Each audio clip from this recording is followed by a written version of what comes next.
Helmet ફરજિયાત થવાનો છે, તો એમના વિશે તમે શું કહેશો? તમે શું માનો છો?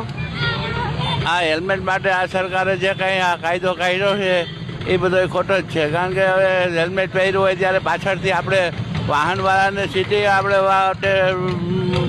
ઓલું હોર્ન વગાડીએ તો સંભળાતું નથી. અને બીજા નંબરમાં કોઈક ગુજરી ગયું હોય, ક્યાંય મહિને પૈણે ક્યાંક જવું તો હેલ્મેટ ક્યાં સાચવો? એક તો મોબાઈલ સાચવીએ ને આપણે તાકી જાય ને એમાં હેલ્મેટ સાચવો, કોઈક લઈ જાય.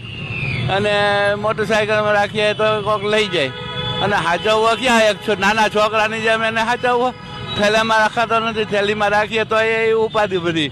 ક્યાંય પ્રસંગમાં ગયા હોય, ક્યાંક મોઢકણું કરવા ગયા હોય, કોઈ ગુજરી ગયું હોય અને આપણે અહીંયા જાય આપણે તો આ ટોપા ક્યાં સાચવવા આટલા બધા? અને આપણે એકનો થોડો હોય, બધાના ટોપા હોય તો એટલા ટોપા પાછા યાદે રાખવાના કયો ટોપો મારો છે એમ.